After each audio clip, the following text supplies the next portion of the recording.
How's it going, everybody? It's your boy. And well, there was a petition a while back, say a couple of weeks ago, that Count Dankula was trying to popularise, trying to spread around, trying to get some signatures. And it was a petition to the British government about free speech and how it's endangered in this country. You only have to look at the laws in Scotland and in England, where you can be done for basically anything that is deemed as hate speech or is perceived as hate speech, as we'll get into. Now, for Count Dankula's case, he's being tried for a crime that's mainly to do with football stadiums. It was originally proposed to deal with the bullshit surrounding the derby in Glasgow and other footballing events in Scotland, because sometimes it gets very sectarian. I mean, not the best way to deal with it. Maybe, I don't know, dealing with the hooligans is their first priority rather than trying to punish everybody for the actions of a minority. And it's gotten to the point where people making obvious satire, obvious jokes, or just trolling people, just winding people up, are being arrested because people are trying to say that this is hateful, that this is dangerous, it's assault almost. However, in their efforts to defeat racism, to defeat homophobia, to defeat this, to defeat that, any prejudice or bigotry that you can imagine, they've only gone and curtailed quite a lot of freedoms in this country, and they're in danger of being curtailed even more so. And this is why the petition was created in the first place.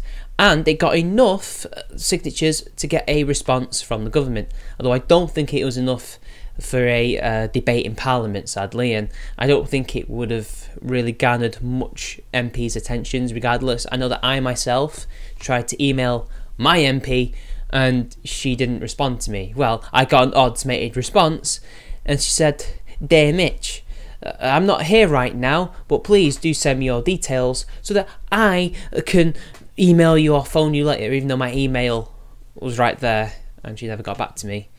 Yeah, I preferred my old one. I mean, it might have just been because she was Labour, but then again, we're in a Conservative/DUP government and they aren't particularly interested either, so I bet a lot of people had two busy MPs. But anyway, let's see the government response to this. It's depressing. The government is committed to upholding free speech, and legislation is already in place to protect these fundamental rights. However, this freedom cannot be an excuse to cause harm or spread hatred. But we're talking about words, and I do understand and agree that this freedom should not be used to cause harm or spread hate, whatever spread hate is. I mean, are you trying to express your dislike of a certain group of people, or are you telling people should dislike a group of people? They never make this distinction so they can push those laws through, in my opinion. But they're clearly not committed to upholding free speech, otherwise they wouldn't have curtailed it over the last couple of years. Current UK legislation values free speech and enables people who wish to engage in debate to do so, regardless of whether others agree with the views which are being expressed. Well, currently on college campuses, or university campuses as it's called over here, I think that suggests otherwise, with safe spaces and free speech zones and things like that. I really don't see that being protected there. I don't see free speech being protected there. I don't see Count Dankula's free speech being protected. He's being arrested for a joke, and it's quite clearly a joke. There's even been comedians that have been arrested for this, but well, apparently they're protecting it. Everyone has a right to freedom of expression under Article 10 of the European Convention on Human Rights. This is a qualified right, however, which means that it can be restricted for certain purposes to the extent necessary in a democratic society. This means that free speech is not absolute. It's kind of interesting because the people who helped create the philosophy that we based our empire on, which we base our current legislation on, and which America based its constitution on, is basically that these rights are inalienable. They're not qualified rights. Importantly, the law ensures that people are protected against criminal activity, including threatening, menacing, or obscene behaviour, both on and offline. What is obscene behaviour? What does that mean? Do you mean flashing somebody? Because that's already a crime. That's always been a crime. That's not a free speech issue. Threatening somebody is not a free speech issue, and neither is menacing people. None of that has anything to do with free speech. But even then, if it's online, it's online. 99% of the time, it's all the bullshit, and the person's either trying to wind the other person up, or is bluffing, and is just in some way angry to that other person and is trying to lash out at them. There's a very small minority of people who are actually trying to cause actual harm to people, and they should be dealt with, obviously. How many times have I said on my channel? if somebody on the internet is legit, and you can prove is legit trying to stalk you, attack you, and has sent you credible threats, you go to the police. That is not a free speech issue. The government is clear that hate crime, hate speech are not acceptable in our society, and everyone seeking to use freedom of speech as an excuse to break the law should still face the full force of the law. And that's also you see what a hate crime is and what a hate speech is in the eye of the beholder, apparently. A hate crime is any criminal offence, for example, assault or malicious communications, which is perceived to be motivated by hostility or prejudice based on a person's actual or perceived race, religion, sexual orientation, disability or transgender identity. Perceived. So if somebody says something to me and I perceive that as hate, they can be done for a crime. There's no real, factual, objective point of view from this. And this is the problem with these laws. They're all subjective, which not only allows other people who might want to use these laws against other people to silence them or have some stupid ideas of what hate speech is or what hate is in regards to people. The government can use this to arrest people who they don't like, or if a person is saying something that they don't like, these laws can be used to silence these people, because there's pretty much a full canvas in which they can say, oh look, see, this is now hate speech, this is now hate speech, because it's all perceived, and that's the problem. It's not objective. There is no objective measurement in the law. They've already admitted that. Also, malicious communication, so they mean words. Words are not assault. Words cannot harm you physically.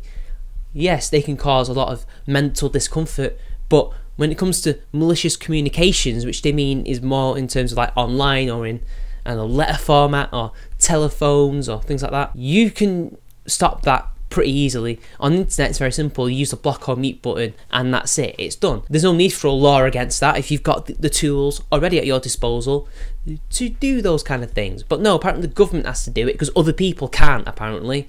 Well, they could, but they'd rather not. The government takes hate crime very seriously, which is why we published the Hate Crime Action Plan, Action Against Hate, the UK's government's plan for tackling hate crime in July 2016. I would just like to remind you guys that this is a Conservative government. Yeah, I know the Americans are saying that the British Conservatives are different to the American ones, slightly. We have an actual Church of England church-goer as a Prime Minister who is a traditional Conservative, and she's okay with this, and she says social justice shit, even though she quite clearly is meant to be on the right.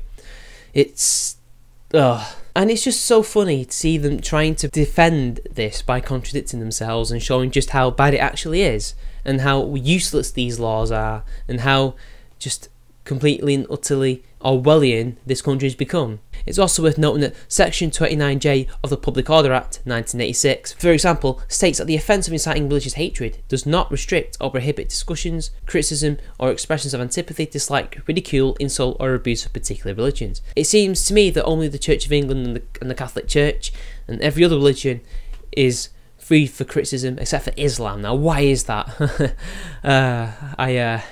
I'm gonna just move on. In this way, the government believes the law strikes the right balance between protecting citizens and protecting their right to free expression. The Home Office. Well, it doesn't.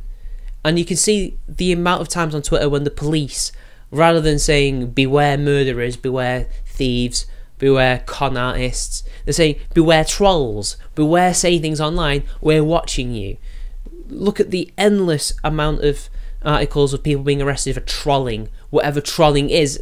In terms of a legal term, I don't know. Again, Countdown Killer. So many other people like him who have been arrested for jokes, who have been arrested for winding up people online. As far as I'm aware, winding somebody up isn't assault. Now, I'm not saying that some of those were not legit threats. You are punishing the innocent and the guilty in order to stop hate. And that's not how that works. Now, we've still got time for it to reach 100,000, although the deadline is the 30th of April and the clock is ticking. I'm going to put a link down below and hopefully we can spread it around. Sadly, you have to be a British citizen to sign this petition, so Americans and Canadians and other nationalities, sadly you can't sign it. Only us British citizens can. So the only thing you can do is try and alert your British friends, if you have any, to sign this up if they agree with what we're trying to do here. So what can I say? The government response wasn't the best, but this is what I expect in 2018. But this is why we have to continue to try to change people's minds, get more people involved and show them how bad these laws actually are, and to try and tell them that there is a way to, you know, combat actual hate and actual prejudice and people who are actually acting on these beliefs and emotions in a way that doesn't curtail freedom. But until then, it's been your boy, and I'll see you later.